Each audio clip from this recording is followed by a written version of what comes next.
Nerd Academy podcast is released weekly at 12 p.m. Eastern Standard Time, available on our website at www.thenerdacademypodcast.com and wherever you listen to podcasts. You can find the Nerd Academy podcast on Facebook, Twitter, Instagram, and YouTube. You can also help support the show by going to patreon.com/The Nerd Academy podcast, where every donation allows us to bring you more exciting content every week.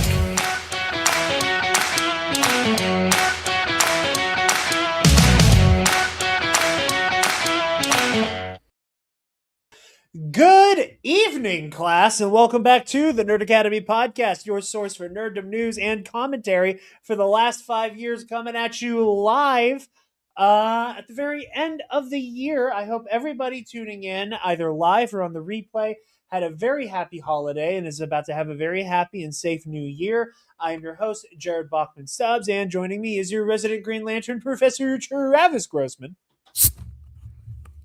Not as satisfying. But unfortunately, the desk at this hotel only had cans of Red Bull. So I also forgot you were traveling during the holidays for work, and apologize for making you clock in while you're on the road. But you brought your microphone, which to me says you knew some shit was going to go down. here's the thing. When we were talking about, okay, we want to do one more for the year, I was like, okay, I have to travel Monday, like for the first couple of days before New Year's. And we threw around Monday, and I was like, well, I'm going to get there and have like, I'm in the middle of nowhere. There's nothing, like, it's not like I'm going to go do anything. So I was like, well, this is perfect. Hopefully this room feels echoey. Hopefully my mic isn't echoey. No, you sound fine. It was funny. You came in and you sounded, don't adjust your microphone because this is a me thing that just happened. But you came in and you sounded a little hotter than normal. And I was like, oh, like, maybe he hasn't turned up. Maybe he's trying to counteract like the echo in the room. And then I played the theme music and almost blew my eardrums out. And you just and I realized that I had my shit cranked all the way up because while I was writing the show notes and like making the thumbnail and shit earlier, I was, as I am wont to do in the year 2025, listening to the new Clips album again. And So Be It came on, and I wanted to feel every word coming out of Pusha T and Malice's mouth in my skeleton. Which I know you're not a hip hop guy. You should listen to Let God Sort Him Out. It is my, early next year, I want to do our favorite everything of 2025. And when we do music, spoiler alert, Let God Sort Him Out is my favorite album of 2025. I have not stopped listening to that shit since it came out. I was listening to it so long that I remember that there are two versions of So Be It because the original sample, I guess, had the sample clearance taken away. So there was So Be It Part 2, which was a completely alternate version of the song. Like the beat was completely different. And I was like, oh, that's weird that they didn't release this song everybody liked when they dropped it as a single. And then like within a day it was back, and now So Be It Part 2 does not exist anywhere. You have to go to YouTube or TikTok to hear So Be It Part 2. And hot take, I like the original beat more, but the placeholder beat was quite good as well, but it's Pharrell Williams, so they're all going to slap. So, as people begin to trickle in, like I said, we're doing this one live, just kind of like a fun little end of the year news roundup. There's lots going on. I just kind of thought it'd be fun to do a live show at the end of the year. I also didn't want to drop this on New Year's Eve or New Year's Day. But I also don't like dropping things like one after another, day to day. And I was like, it's a live stream. It'll hit the algorithm differently. So I was like, we'll just do this live. Before we start talking about news, and before we start talking about, I can see your mischievous little smile. Before we start talking about news and trailers and Avengers Doomsday, what have you, there's a little something we got to acknowledge. I am not going to beat around the bush here. I am angry. I am frustrated. And I want to believe the best of this situation. I do not want to go into this assuming, in the words of Benoit Blanc, foul play. However, it has come to my attention that New Rockstars, the colossal, also other nerd shit channel that is kind of the biggest game in town these days, for trailer breakdowns, episode breakdowns, movie breakdowns, Easter egg hunt stuff. I forgot to pull this clip. In the words of Soldier Boy, copied our whole fucking flow. I have a clip. I have two clips. One is the original announcement. The other one is a more recent plug for their video they did talking about the Captain America or Steve Rogers Avengers Doomsday trailer. I'm going to throw to that so you guys can see what I'm talking about. To return as Steve Rogers. By the way, starting in January, New Rockstars Wrong one. I'm just going to play the second one because the other one's really long. To return as Steve Rogers. By the way, starting in January, New Rockstars is going to embark upon a new Marvel rewatch podcast series called The Road to Doomsday. Every week in 2026, we're going to have a new episode where we revisit a Marvel film or a trilogy of films or maybe a full series of a TV show to reassemble the ultimate Marvel rewatch podcast to discuss why these films are important to the Marvel cinematic legacy and what characters or details could come back in Avengers Doomsday. The first couple episodes in January are going to include the Blade trilogy rewatch and the X-Men trilogy rewatch. Then we will see you on the road. Okay, this teaser opens with a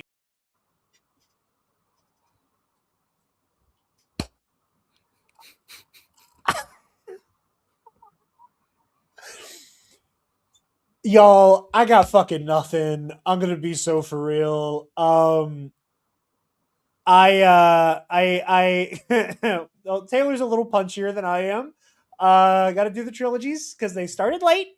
The original announcement was made. The first time New Rockstars announced their show that they are also calling The Road to Doomsday was made on November 4th. The announcement of The Road to Doomsday, the one that the Nerd Academy podcast has been producing and advertising, was made publicly on September 29th of this year. And the first episode came out a week later on October 6th. I believe it was the 6th. The first week of October. That first Monday. I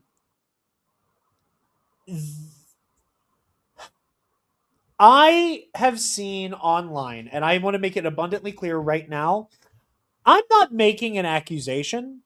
I just know what I've seen. And what I have seen and heard is that New Rockstars has been caught with their hands in the cookie jar before. I have heard tell that there was a situation where Screen Crush basically intentionally made a fully fake House of the Dragon Easter egg video to wait and see if the fake Easter eggs ended up in New Rockstars material, and it did. I was not able to track down the veracity of that. I'm going to be very honest. But I've heard about that. And I'll be honest about another thing. I used to watch New Rockstars quite a bit. I quite enjoyed it. I learned, and I'm not going to put this person's business in the street, but they said it publicly before, but I'm still not going to name names. A friend of the show got fired from there. They had some suggestions about a direction they could take the content, and they got axed. And when I heard about that from this friend, I stopped watching in solidarity. So it's been a minute since I have watched a New Rockstars video. So if I was still watching their shit heavy like I used to, I may have caught this sooner. But I didn't. And it's been a month. New Rockstars is not going to begin running their version of The Road to Doomsday until January. However, I believe one of two things has happened here. And I am not happy with either one. Because to me, what I see is a channel that has, like I said, accusations of content theft. I can't back up the veracity of those allegations, so I'm not going to dwell on them. But one of two things happened. Either nobody did their due diligence and went, does this thing exist? And then made their show's name. Or they looked it up and they said, fuck it. I am not going to allow a channel that is bigger than us by magnitudes to steal from us. Even if it is accidental, quite frankly, on some level, I'm more offended if it is accidental because of the supreme amount of arrogance that comes with just walking away with something and assuming that even if it already exists out there, you're big enough to deflect it. I have tried to reach out several times. I replied to a comment on the New Rockstars subreddit. One moment. Sorry. I responded to a comment Eric Voss left on a subreddit where someone was asking when the first episode would be coming out. Hello, Eli. Hello. And I responded. I said, "Hey, this exists already. Here is the playlist showing the dates at which things released, and please change the name." And I left a couple YouTube comments that were basically the same thing, and I never got any replies to them. I think the Reddit comment got one upvote, and I will say I left those comments because I did not realize I'd be able to get my hands on their email. So I replied to Eric directly on Reddit. I left 2 comments on the most recent Marvel New Rockstars videos, and I emailed them today. And my request is very simple. Change the fucking name. And this is a direct call to New Rockstars and Eric Voss and that entire company. You guys have a great thing going on. I really don't need you stealing the small amount of views this channel already gets. You know, I am aware of the fact that we get algorithmically buried because my thumbnails aren't an orgy of circles and arrows and faces. And I get that's part of it. No hate. No fucking hate. No fucking hate. I just do things differently. I have, you know, I try very hard not to talk about Nerd Academy as like a unilateral singular thing because it's not, because I do this with Travis and Taylor and Kaysen and Connor and Bill and Spencer and Joel, etc. That said, I do have editorial fucking control.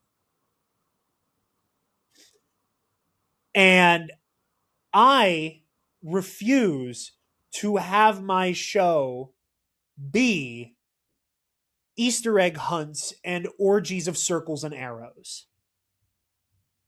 You just gave me a perfect new name for here. Next show. Golden. But that's the next Game of Thrones book. That's why it's taking so long. He's really worried about the title. Yeah. But and again, y'all do your thing. Y'all have a good product. Y'all have a good product. I can't hate on that.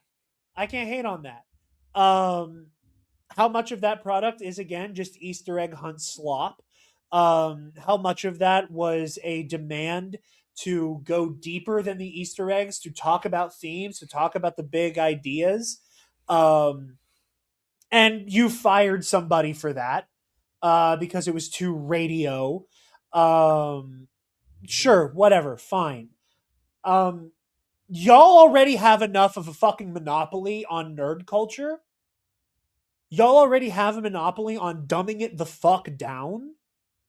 And I'm getting a little angry. I'm getting a little heated. And I'm sure if somebody from New Rockstars reaches out to have a civilized conversation, I'm not doing the best I can for myself right now because I'm a little heated. I'm a little amped up. Travis has known me long enough to know I am toning it down right now because I'm furious. Yeah. I'm furious and I'm insulted. And I want a public apology and I want the fucking name changed.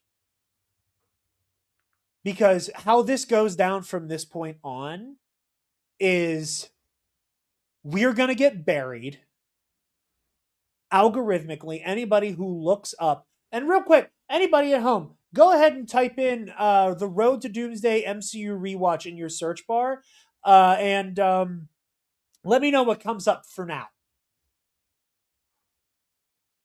Because come January, that won't be the case. Because somebody bigger wants to throw that leverage around. And again, either didn't do their due diligence. You know, I was talking to Taylor about this earlier. Travis, refresh my memory. Did we not spend 2 hours? Again, we talked about it on the 5-year anniversary stream. We finally revealed what the motto says. Incepit undenium. It began at Denny's when we were at a fucking Denny's. How long did we spend just Googling names? Before we even say what you were about to say. Sorry. Several hours over several days where like we would look and then we would go, we had to have missed something, and we would look again, and then, like we searched multiple times just to be safe. And we were afraid of using Nerd Academy podcast because there was a band that had the name The Nerd Academy that had not published anything in like over a year at the time. Mm-hmm. And we were very particular about, we never say that we are the Nerd Academy. We say the Nerd Academy podcast to differentiate the two. In the event the band was still active and they caught wind of us and got upset. And we had backup names if that was the case. We are a very small, for the most part, amateur operation. The show barely pays for itself through Patreon. And for that, we are extremely grateful. There is no good excuse for this to have happened.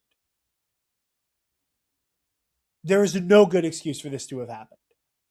And the fact that nobody Googled it, nobody YouTubed it to make sure this didn't exist. I'm not gonna pretend and say I don't think New Rockstars probably didn't have the idea to do an MCU rewatch show for a hot minute. The other clip that I harvested, it sounds like it's been very much in demand.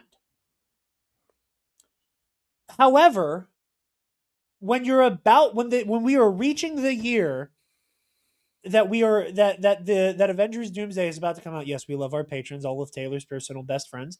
That y'all didn't do one more check, and that y'all do not have the infrastructure to change names and logos. Because you do. I know if I found out somebody beat us to Road to Doomsday, I know I had 3 backup names. Part of why we started so early was so that we could do every movie individually, Eric. But the other reason was because I knew it was a good name. And I wanted to secure it. Because I thought being the first person to have another name kind of meant you had it. And yeah, the logo also bears a striking similarity to ours. I am slightly more patient about that. Shouts out to Mitch692, who has made a lot of our graphic design stuff lately. And is going to be making a lot of stuff in the upcoming video essay in 2026, my Star Wars fighting game pitch. I am a little patient about the logo similarity because, every Marvel show wants to have a legally distinct Marvel font. So I'll be a little more patient about it on that, but the fact remains, we are the Road to Doomsday. The Road to Doomsday is a Nerd Academy podcast production. Accept no fucking substitute. Have a couple comments. I agree. If that's what happened, and again, I'm not saying this is what happened. Occam's razor, the more simple thing is to assume they just didn't do their due diligence. I am not going to make the accusation that they deliberately stole from us. But I agree. If that is what happened, then I'm a new level of fucked off. Eli is right. Shouts out to Mitch. Always killing it. Did an amazing promo for the Epic Confrontation Singles Championship match recently. And then I have a new pitch. You know what? You're right. But yeah, Road to Doomsday, accept no substitute. And if it doesn't change, I will be making a shirt that says my Marvel Rewatch podcast got stolen by New Rockstars, and all I got was this shitty T-shirt. That is a promise. That on Cookie Cop, that shirt will be hitting TeePublic before February if nothing changes. And you can bet your bottom motherfucking dollar I'm wearing that shit on air. I'll even put the New Rockstars logo on it. Let's see who can steal from who, buddy. Anyway, Travis, I've been yapping. I apologize. I'm having my crash out for 20 minutes. That's valid. Hey, we put it at the front of the show today. No, you texted me and was like, dude, check this shit out. And I, of course, like you said, the concept of an MCU rewatch podcast is not owned by the Nerd Academy. No, but rewatch podcasts have existed almost as long as the media format of the podcast. Since we have been starting fires and had the wheel, we've had rewatch podcasts. Yes. And, like, the kicker for me was okay, so it's exactly the same name, and they're starting there, because when I think MCU rewatch podcast, I think most people would assume, oh, you're going to start at Iron Man. You're defaulting or chronologically start with like Eternals or First Avenger. Right. And so to me, the real kicker is like, oh, they're starting in exactly the same place. Exactly. Fire, wheel, rewatch podcast. So yeah, that to me, I was just like, yeah, they clearly because I can also see the line of we're going to start here because now these characters are going to the X-Men are going to be there. Blade has already, Wesley Snipes Blade motherfuckers are still trying to ice skate uphill. They sure are. And I see that line. It's just, it's really convenient that a month before someone else had started doing it with a graphic, Yeah. And I want to say, I only found out about this because somebody left a comment on the Age of Ultron episode. And I say that very particularly to say the Age of Ultron episode. That is how deep we are. Ant-Man came out today at time of live stream, at time of record. Ant-Man came out at like 12 hours ago. Been doing this a minute. And again, if y'all announced this in November, there wasn't nobody Googled it in October. Yep. Nobody checked in October to go, oh shit, they're halfway through phase 1. We got to pivot. The announcement was made on September 29th. It was public knowledge. I think the patrons, Eli can correct me on this, who is going to be on our Guardians of the Galaxy 2 episode. Eli can correct me on this. I think I made the announcement to patrons officially over the summer, because, and I said over the summer, on Patreon, the main form of Patreon content we had was our Knights of the Nerd Republic Star Wars Versus series. And that is on hiatus now because I was feeling super uninspired. I just couldn't make anything fit for that. I wasn't super into it at the time.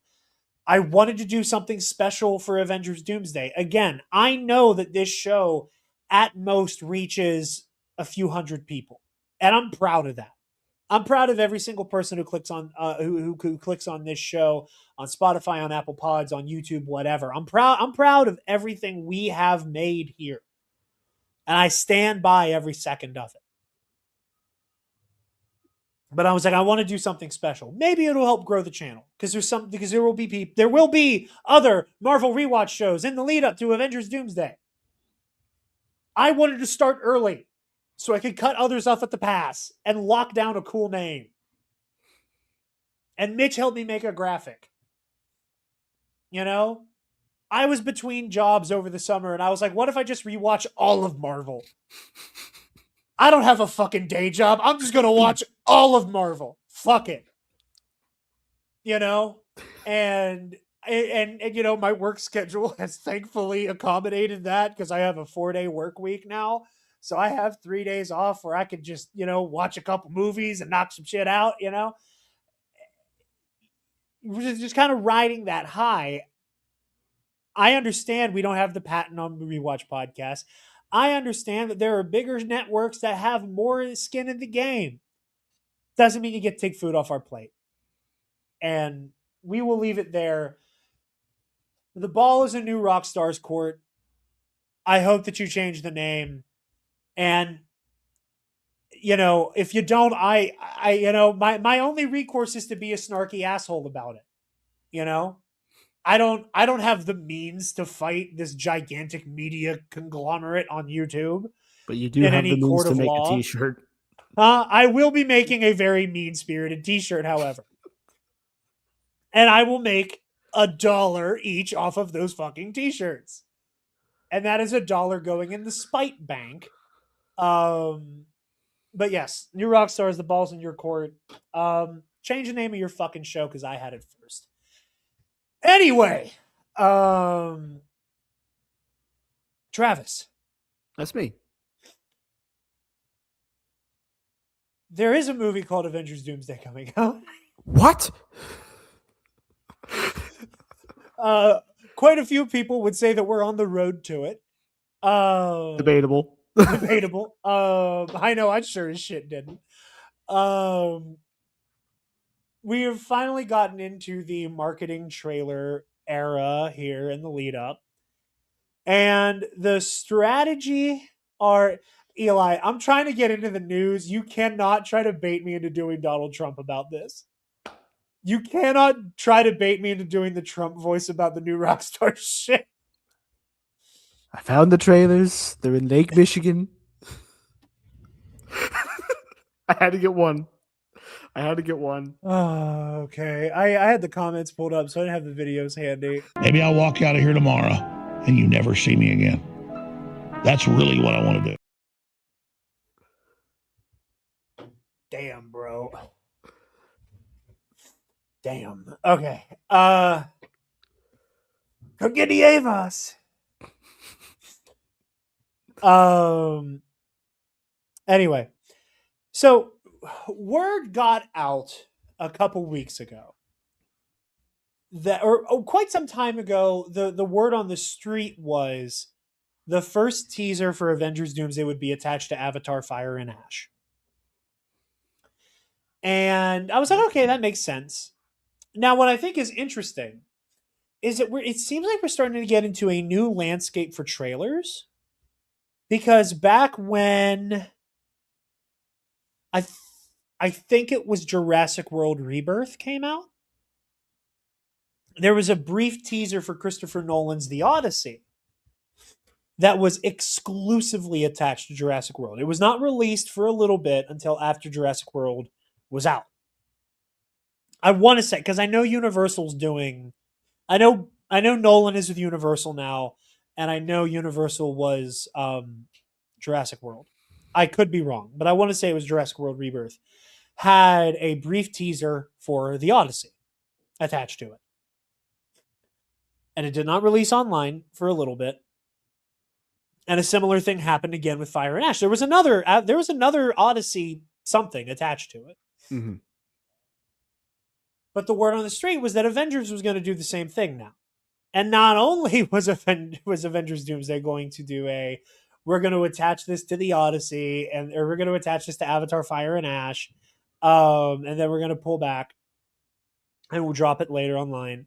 Not only were they doing that, but allegedly there was going to be 3 to 4 different teasers attached to Avatar Fire and Ash, apparently not in every screening. Because there were apparently opening night of Avatar Fire and Ash, there were people walking away disappointed that they did not get an Avengers teaser in front of them, which I think is fucking hilarious personally. I spent $20 on a ticket for this Avengers trailer and got a complimentary 3-hour Blue People movie. But the logic being there would be a different trailer attached each week to encourage repeat viewing, because these Avatar movies need to make $1 billion because somehow they make $1 billion every time. I don't get it. Scotty is barking up the tree to make me go see it. Scotty Jarod, the Bombad cast. Travis, I don't think I told you about this. Scotty told me that if Taylor and I are able to take the time to watch Avatar and Avatar The Way of Water, he will pay for us to see Fire and Ash. He straight up was like, I will pay for your tickets. I will pay for your popcorn. I will pay for your drinks. That is how dedicated he is to turn me to the blue side. Hey, I like that there's proof of one person out there, because for a long time the whole thing with Avatar was like, how did this movie become the highest grossing movie of all time when I've never met a single person that was like a genuine fan of it? They're out there, man. They're out there. And Eli calls attention to something here that I very much agree with. We all have to know this is a phenomenon in '98 around the Phantom Menace trailer. Yeah, Meet Joe Black. Meet Joe Black. People in droves went to see Meet Joe Black opening weekend just to see the trailer for the Phantom Menace. Now, I think that movie ticket was about $5.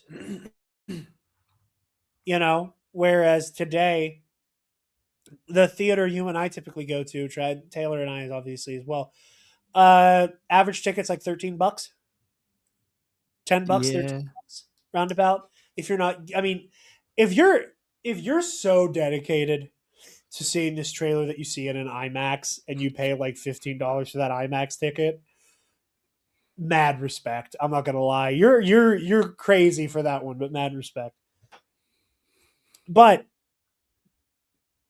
we got our first teaser for Avengers Doomsday, and it does not show a whole lot other than announcing that rumors are true. Chris Evans is back as Steve Rogers.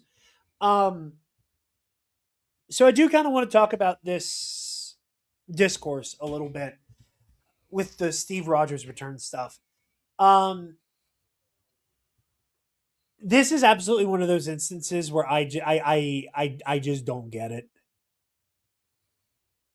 I don't get the animus towards this decision. At all. I'm being honest. I think there's a level of like,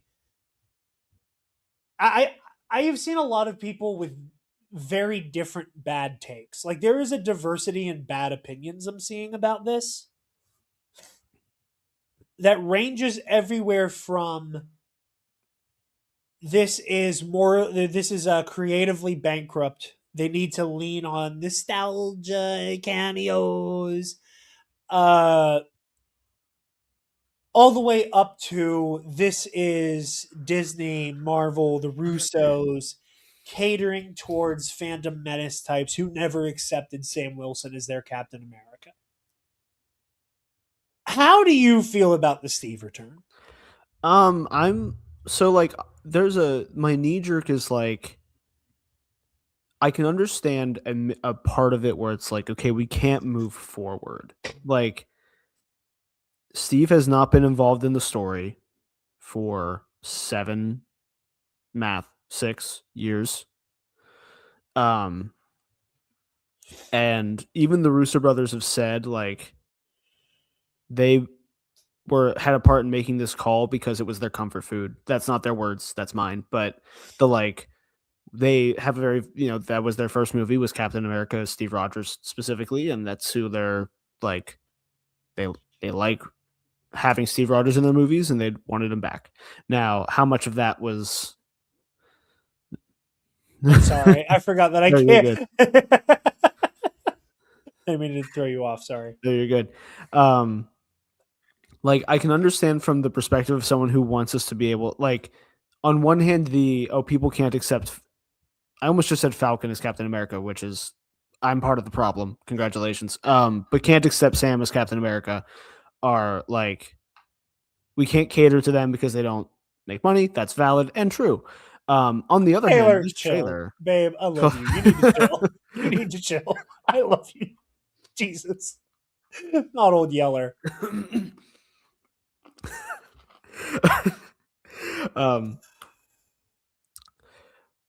But the trailer even specifically says Steve Rogers will return.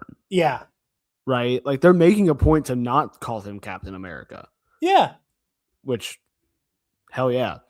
And I never thought that they would make that pivot. It doesn't feel like the decision here is, well, we have to pivot back to the old stuff because that's the only way we'll sell.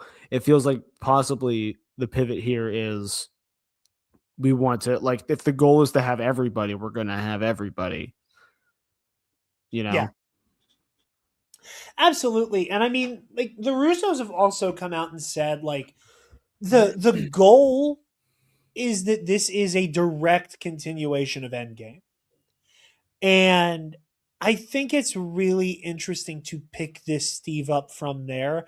I personally, my theory on this is that, babe, stop. Please stop. What the fuck is wrong with you?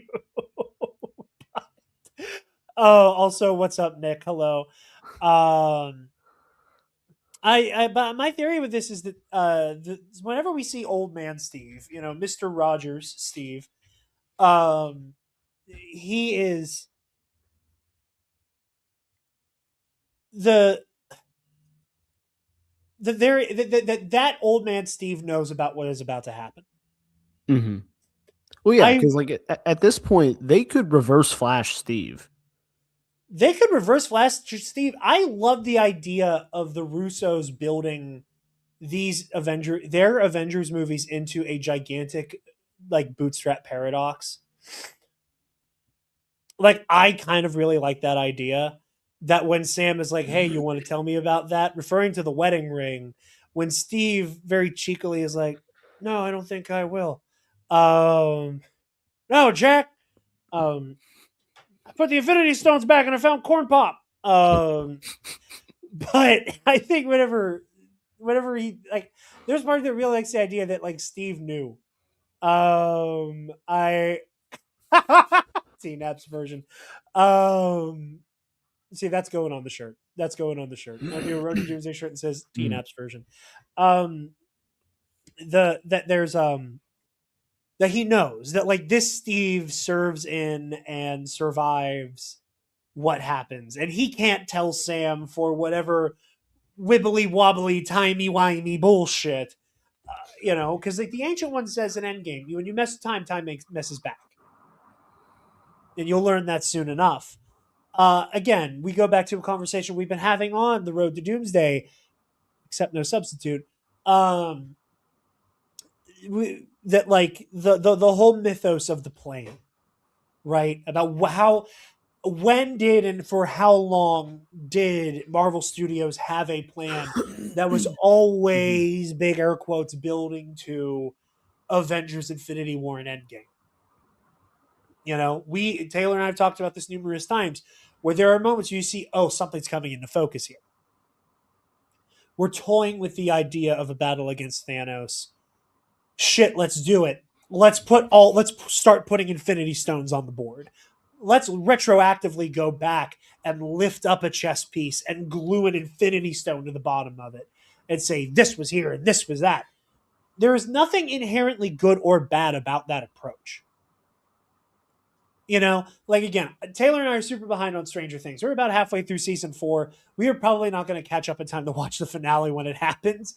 But like, I've seen so much discourse about the Duffer Brothers talking about like, ever since season 1, we always knew exactly what the Upside Down was and what we're going to do with it and the story. And I've seen people call bullshit. And I've also seen people be like, oh, I think they're telling the truth. In my opinion, I don't fucking care. Hi, Star Wars guy. Star Wars guy. Star Wars guy. Star Wars guy. Star Wars guy. I have pants on. Other tattoo. T-shirt. Revenge of the Jedi poster. How many times have I said it? Travis, everybody in the comments can say it with me. In 1977, the scary guy in the black outfit, his birth certificate read Vader, Darth. That was not a given name. That was not a title. You know, that was his fucking name. Because the idea that Darth Vader was actually Anakin Skywalker, or that Anakin Skywalker had children and they were both Luke Skywalker and Leia Organa, we figured that out as we went. A like bulletproof, airtight narrative plan does not inherently a good story make. And quite frankly, I think it's more interesting when things get retroactively kind of fit into into an idea. So that whole myth of a big plan, what the Russos, I almost said the Dussos, I put Duffer and Russo. What the Russos have at their disposal now is the ability to harken back to that plan. You know, I don't think when they made Avengers Endgame, they came out of the studio going, and in just under 10 years, when we come back, Iron Man will be Doctor Doom and Steve will return and he will have I don't think that was their intention. When they announced the next Avengers movie and it's not called Avengers Doomsday and we're not set to direct, what you got to understand is it's all part of the plan. Fucking the Russos are just like meditate, like they're like the Russos are doing the spice melange from Dune, levitating in Agbo Studios, going, and then Jonathan Majors will turn out to be a sack of human shit who beats his girlfriend and compare himself to MLK. Then he will be fired. Like, no, none of that. You know, like. There's a part of me that does. I have not done the proper research to make this claim, but there's a part of me, and maybe I'm Mandela affecting myself, that's telling me that the Russos weren't even originally set to direct Infinity War. The who? Did I say the Duffers? No, I said the Russo brothers. Oh, I just didn't hear you in general. Yeah. No, I mean, we knew pretty soon after Age of Ultron that Whedon wasn't coming back. Yeah. I'm fairly certain the Russos were tapped pretty early on for Infinity War. Okay. Like, that's a genuine, like, now my brain is trying to tell me that this was a thing because it helps my point of view and maybe not because it's true. The big change was changing it from Infinity War Part 1 and Part 2 to Infinity War, and then learning that it would be called Avengers Endgame. Right. That was the big change. I'm pretty sure the Russos were on fairly early into the process. I don't remember exactly. That's something we'll learn on the Road to Doomsday, TNAP's version, except no substitute. I'm going to say that every motherfucking time until I get an email back. But, you know, I agree with Eli is that, like, you know, the bringing back is lazy, you know, I agree. I don't think it's inherently lazy. I don't think there's damn it, go away. Not you, Eli, but the comment. I don't think there's an inherent laziness to it. I think that there's on some level there are a lot of people who want their cake and eat it too, and to eat it too. The way I've been putting it lately, there are people who want to have their cake, eat it too, and then have some pie after that. I think that right now there is a really manufactured popularity to be like, again, I don't even know what this means, but like anti-nostalgia. I think that Mhm. flattening all of this to nostalgia bait is just I think it is intellectually dishonest.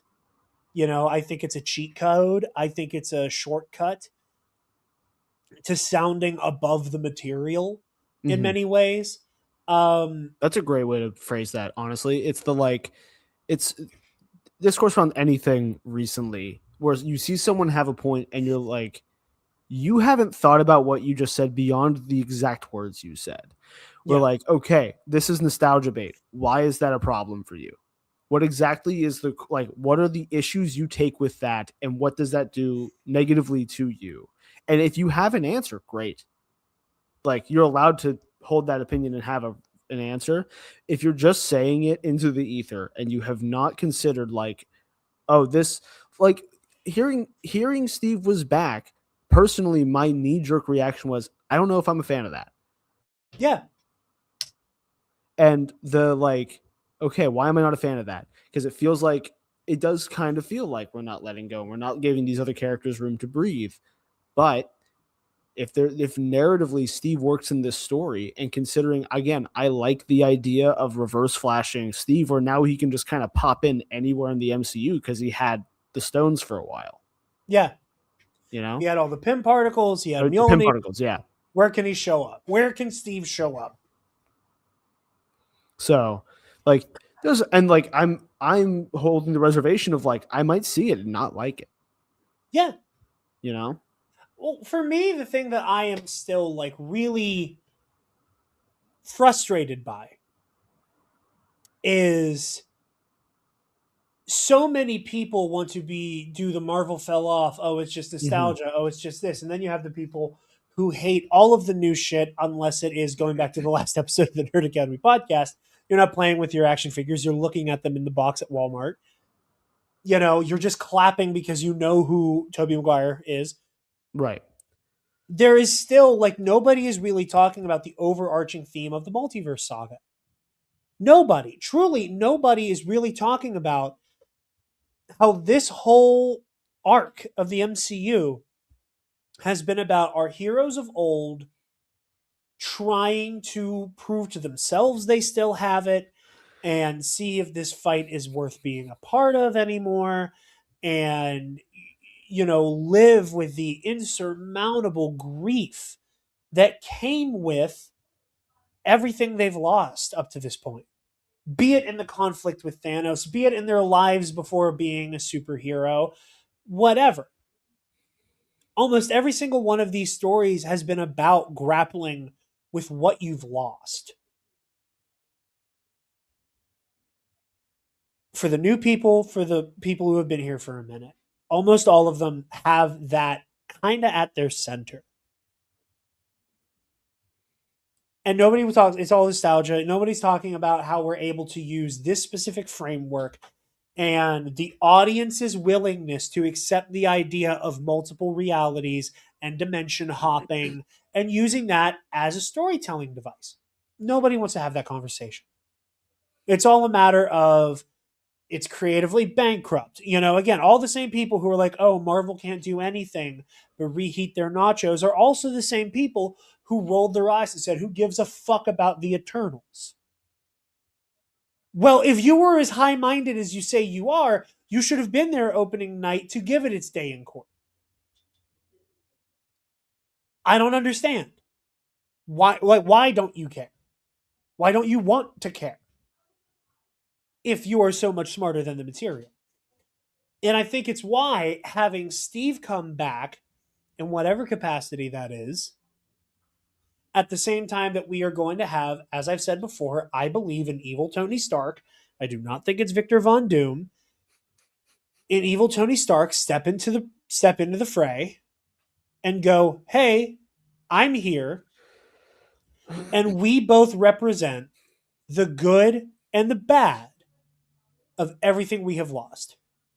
Steve is a walking testament to, I lost everything, and yet I'm back because the fight demands it. because it is the right thing to do, that no matter how hurt I am, no matter how lost I am, and to take somebody like Steve who has it all now. He knows Bucky is on Earth 616, safe, happy. The Winter Soldier is dead and Bucky Barnes is alive. He knows Bucky is happy and safe and is going to begin to heal. And he knows Sam is about to become the leader Sam was born to be. And he can now take a step back and for once in his life, make a selfish decision and be happy. And that guy is going to drop everything to step back into the fight and fight for what's right.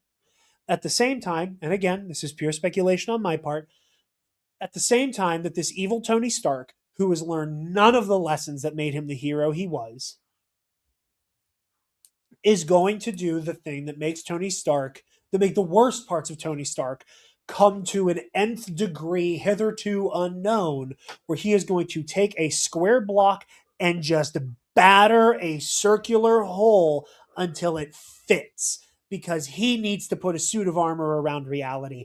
He needs to be the protector. Ego, ego, ego, ego, ego, selfishness, attachment, ram it in there. Having these two separate poles in story and characterization, I do think is brilliant. And I do acknowledge, Taylor, you're right. This is open for debate, but still, the Bucky he was able to help save from himself is there. We were literally having this debate earlier the other day about Steve coming back, but yeah, and again, there's room, and again, this is not saying that Travis, you said it. Taylor's not super in love with it. It's not to say that disliking this decision is inherently anti-intellectual. It's not. What frustrates me is just the conversation around all of this for so fucking long has been this demand to be smarter than the material. My only worry, director Jake said, my only worry is that Steve will overshadow Sam as Cap, especially when the last Cap movie had problems. And no, and I agree, and I don't disagree with that as well. I do think there is room to logistically say, I think it is kind of frustrating that Sam Cap has not had his time in the sun. When the inevitable canon reset happens after Secret Wars, my hope is that Sam Wilson is still Captain America. And that we get a Captain America 5 with Sam Wilson. Captain America Brave New World, Marvel, let's call it what it is. Marvel was due for a Suicide Squad.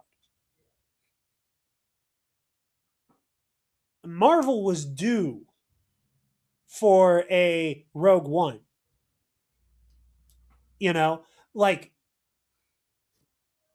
That every so often, these big franchise movies, you're going to hit a road bump where no matter what, no matter how simple the recipe, shit just ain't mixing. Yeah. And that's also that doesn't even account for the conspiracy brained among us being you and me, where Disney, known to maybe allegedly, possibly sabotage productions for the sake of wanting to either bolster profits or cut costs. Looking at you, Treasure Planet. Yeah, I mean, and I'm not saying that was the core reason why Brave New World didn't. No, succeed. Of course not. I mean, you're right about the Treasure Planet of it all. I don't think part of why Disney made those decisions with something like Treasure Planet, though, was because they already thought it was going to tank. And they were ready to do something new with getting into 3D animation.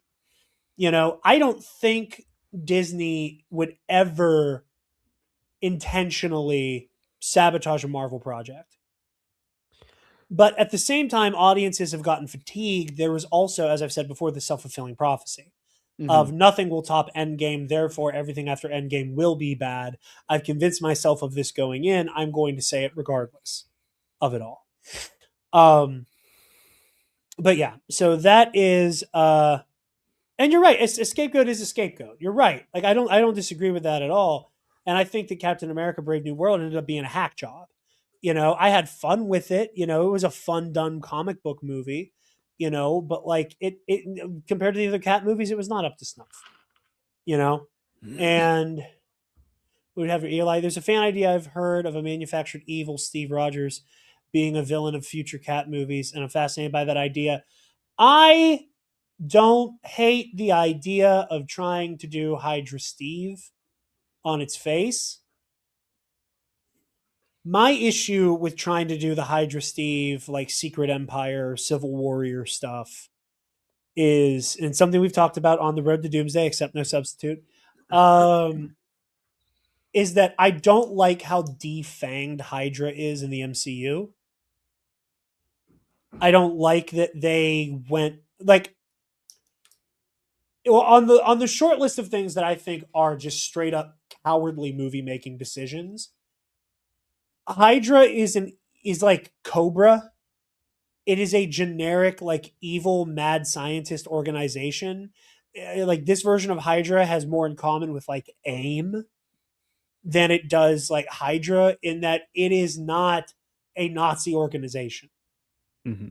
And so much of what made the horrifying heel turn from Steve in Secret Empire what it is that Mr. Truth, Justice, I do not represent a flag. I do not represent a government. I represent the American dream. That idealism, it going out the window to then be this deeply unsettling supremacist guy, that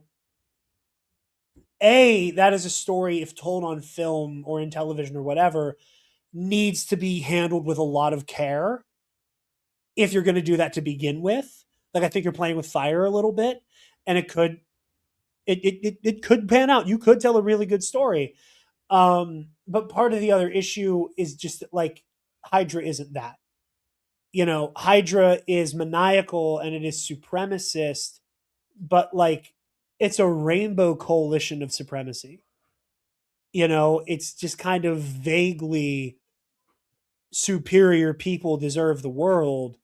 And I think so much of the tension and so much of the metaphor and the commentary you could have with having Sam Wilson go head to head with a Nazified Captain America just isn't in the cards. I love the idea, but like, because Hydra is so defanged, I kind of don't want to see it. I don't know if you disagree with that at all, Travis. I don't know what your take would be there. I mean, yeah, basically. I think part of why I like Brave New World is because I'm one of the few people who actually love Incredible Hulk. Taylor might be on to something. Yeah. But as you were saying, sorry. No, I think, like, for me, the issue with that comes down to logistics and the, like, how comfortable, like, how long are we going to keep these actors in this role? How long are we going to maintain that these are the characters, like the same characters? How I'm still on my, I think we should normalize rotating cast. Agreed. For comic book movies. We get different art styles in different comic books. We should get different actors to play these characters. That way we don't have years and years of gap, and the age sets in as a real thing. And if we're going to pretend like actors, like this character only aged a year and they look like they aged 7, that's going to add up over time. Yeah. And I agree. I think the other issue, I think it too, and it kind of pivots to the, like, again, what's going on in the world, in the country, of like the general pivot to the right of media, especially from the dogs like Disney, where it's like, we're just going to pivot to AI. We're going to pivot to right wing imagery. Right now it's advertisements, but I mean the main issue with Brave New World that we're skirting around. Right. So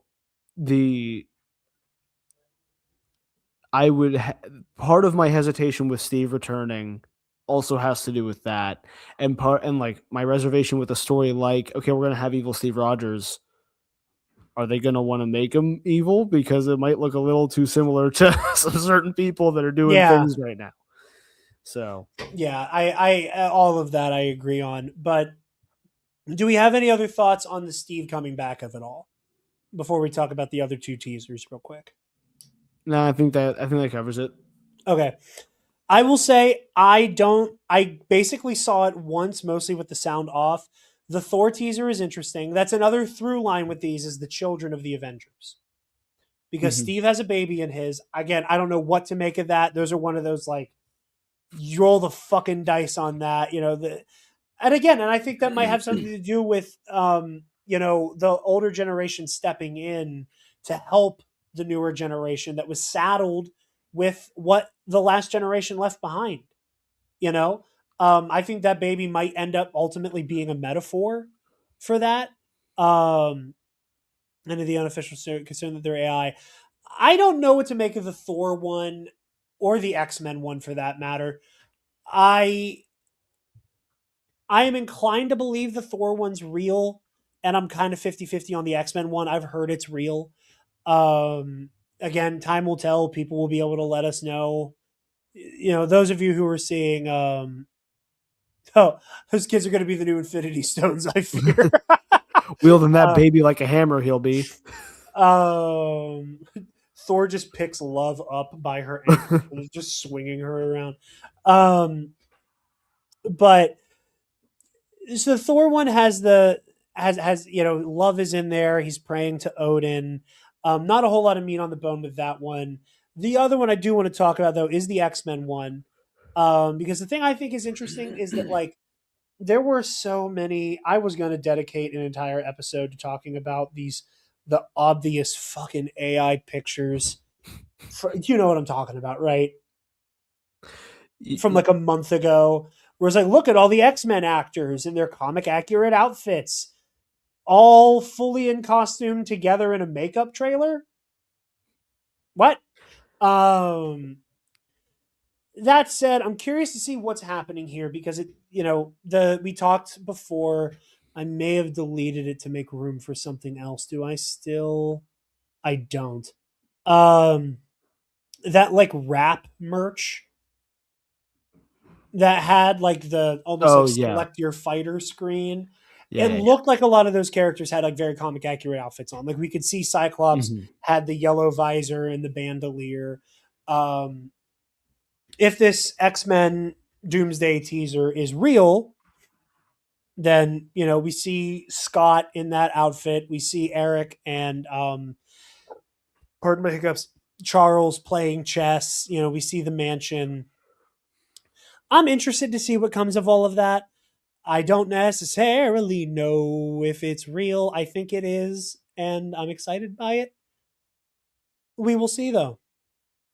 Either way, I'm very excited. The other rumor floating around is that we are not getting a full teaser for Avengers Doomsday until the Super Bowl. Which I'm a little miffed about, but... that's not as far away as it feels. You know what I mean? Yeah, I mean, like, hold on. Let me look it up. I think the Super Bowl's like early February. It's usually like the first Sunday in February, like the first Sunday after the first full week, right? They do like a Thanksgiving deal. Yeah, February 8th. February 8th. So just over a month away, which, or a month and some change away. But we shall see. We shall see. I'm excited nonetheless. I am really getting hyped by a lot of the marketing here. I think it's really bold. I think it's an insane move from Disney and Marvel to market the movie like this. I'm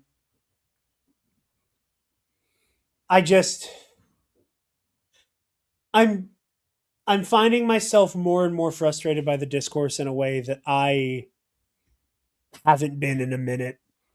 And I just wish people would let themselves have fun with this kind of thing. Doomsday is December. It's going to be 2026 in a few days. I haven't gotten a full Mando Grogu trailer. Apparently there's an extended version of the Mando and Grogu trailer in Avatar as well. But Eli, with the great segue there, talking about Spider-Man Brand New Day, the trailer for Brand New Day also leaked.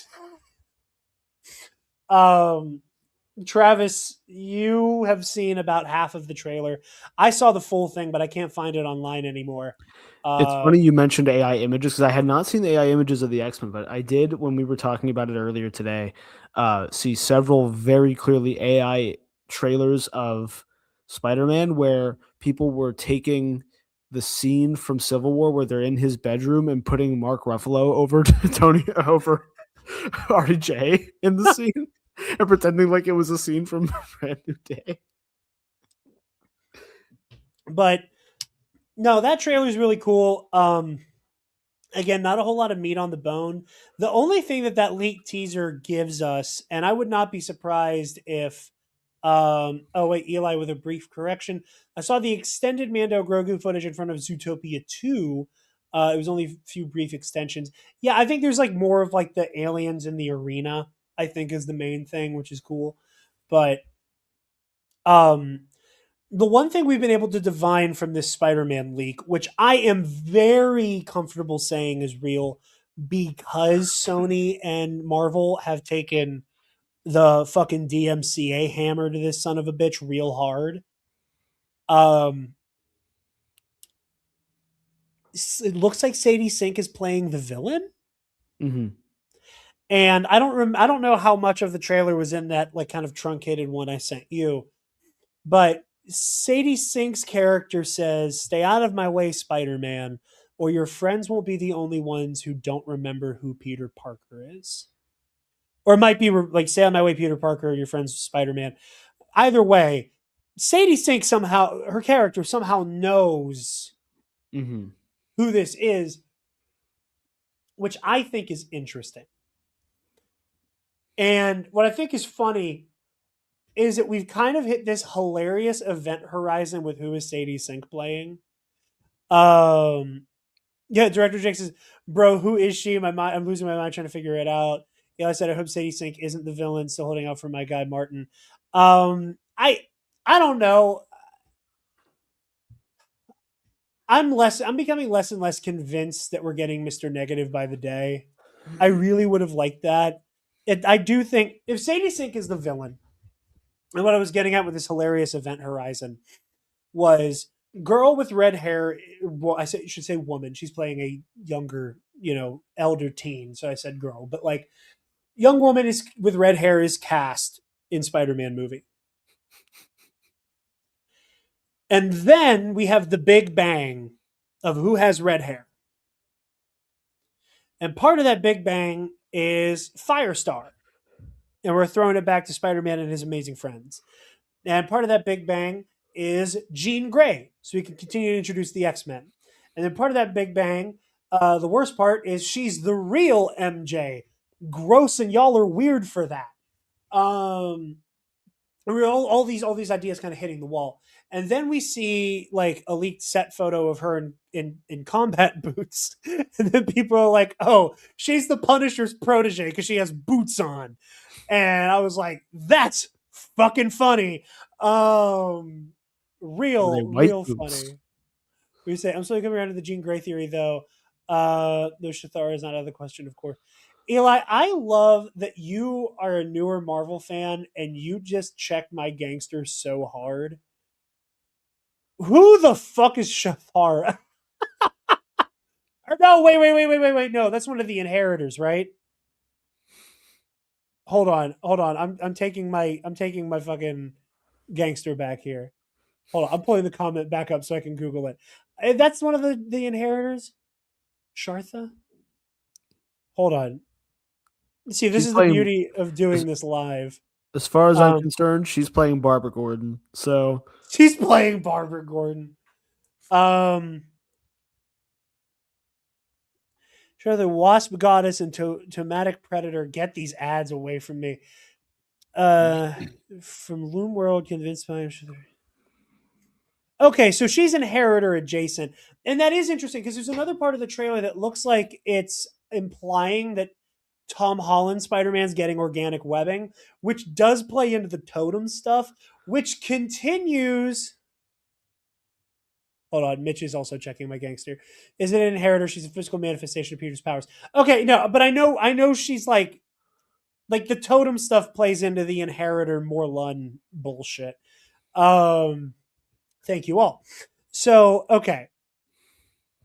If that is true, and she is this manifestation of Peter's powers, and this is how he may or may not be getting organic webbing, I would like to again applaud the MCU for deciding to adapt everything modern Spider-Man fans hate about Spider-Man into a movie that's going to make $1 billion. Like, I was talking with one of my coworkers, I think it was during the day of our like office Christmas party, where we were talking about Spider-Man No Way Home, and I was like, the thing that I love the most about that movie, it's not Norman Osborn, it's not Dr. Octopus, it's not the other Spider-Man. It's that John Watts and the rest of Marvel Studios went, what if we like loosely adapt One More Day? What if we just take a big swing at one of the most ubiquitously hated Spider-Man stories of all time and just drown it in enough set dressing that people forget it's One More Day?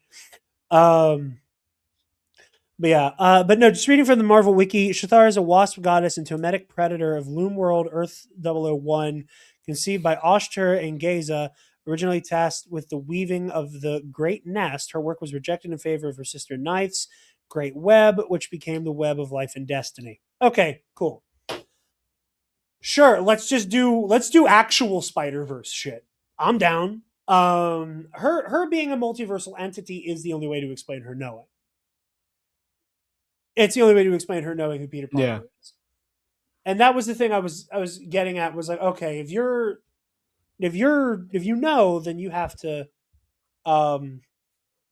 somehow not be affected by Strange's spell. Don't,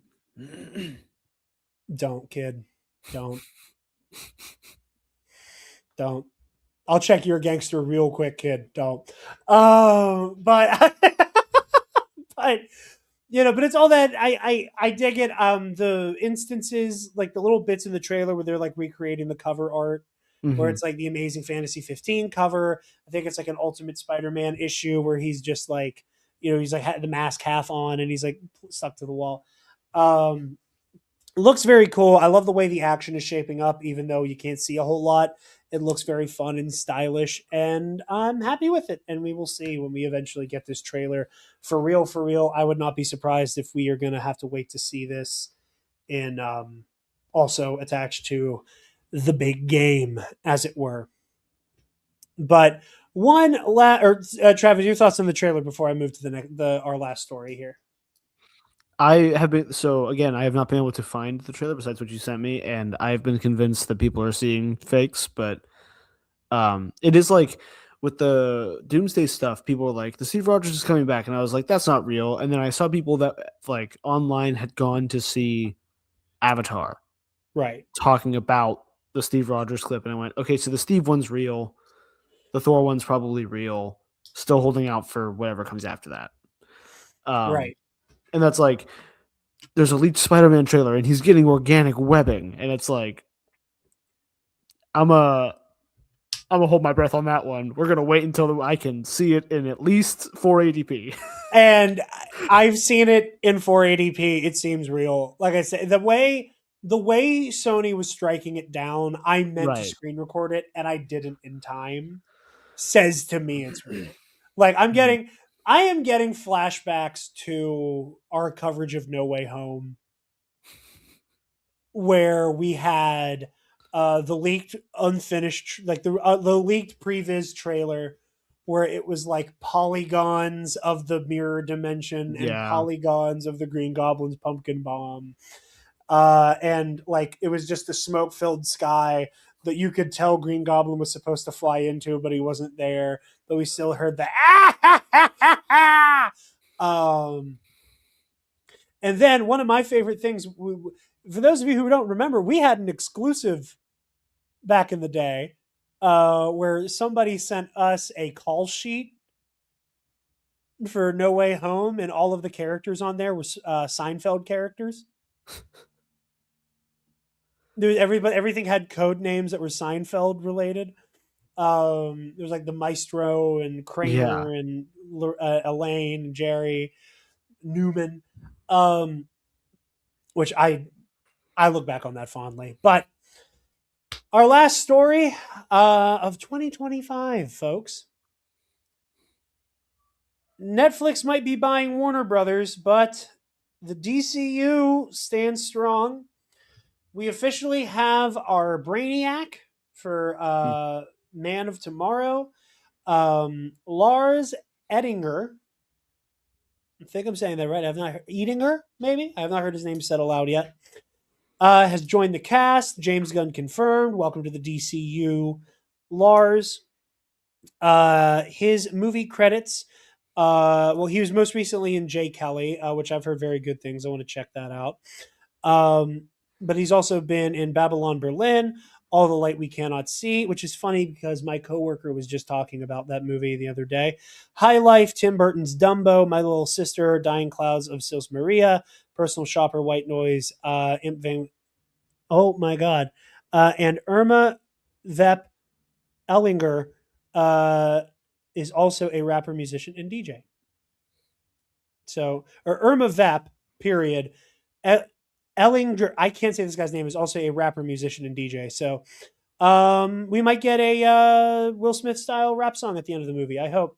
Also, that is from I was reading that list from Jaime Yavoda on IGN, who was the first place I saw broke the story a few days ago. Imagine Brainiac just starts rapping randomly. 5 stars. Go home to your mother. Tell her you're brilliant. I'm in. His body turns into a giant mechanical spider. Have you seen Wild Wild West, or do you just know that's a thing because I talk about it all the time? Between you, Kevin Smith had the bit about writing the Superman movie, and it had, you know, the whole, he was writing a Superman movie, and the guy was like, it has to have, the producer was like, it has to have a mechanical spider. And then it didn't happen. And then the producer goes on to produce Wild Wild West, and in Wild Wild West, there's a giant mechanical spider. 80-foot metal tarantula, baby. Yeah. 80-foot fire-breathing metal tarantula. I love that movie. I love that fucking movie. You've gotten away for too long having not seen it. That's true. You've known me for too long and have not been forced to watch it yet. I remember back in the day, I don't remember who was playing. I don't remember what. I don't remember anything other than there was a Schmodown question and the answer was Wild Wild West. And I gasped before Harloff was done reading the question. Mm-hmm. And you were so confused. You're like, we're not watching a Star Wars. We're not watching Inner Geekdom. Like, why are you so excited for this? It's Wild Wild West. It's my favorite movie ever. This shit's fucking awesome. But anyway, that brings us to the end. Like I said, I kind of wanted to go live, kind of sandwich this in the only place I think it could work. Let's have a fun little live show to end the year. Yes, Mickey Wild Wild. You know what? Hold on. Can I switch brands mid-show? Because the Road to Doomsday brand is... No, I can't. Darn. The Road to Doomsday part of the StreamYard's the only one that has the Wild Wild West clip on it. But with all of that said, I just want to say yet again, thank you everybody for joining us throughout 2025. Those of you who have been watching the Road to Doomsday, a show that will not be going anywhere. The often imitated, never replicated Road to Doomsday. And but for everything else going on the channel, I could probably get rid of Eli's comment. I just realized I still have it in front of me. Just do the rest of the 2025 Nerd Academy production with Wiki Wild Wild. Thank you everybody for joining us, not just for another year, but for the 5th year of this operation existing. Thank you to everybody at home. Thank you to everybody who has joined us on this journey. Thank you to Travis, to Taylor, to Spencer, to Joel, to Kason, to Bill, to Connor, and everybody else who has been a part of this journey up to this point. It's been my honor to work with everybody, to make all the friends we have made in this space, and to keep making this show for y'all.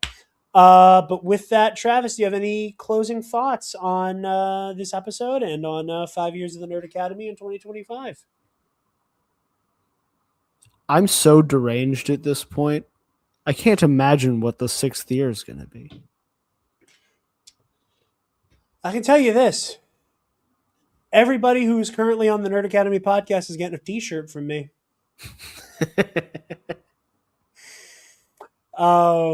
The pettiest motherfucker who ever lived. But yeah, anyway, thank you all so very much. Travis, where can people find you?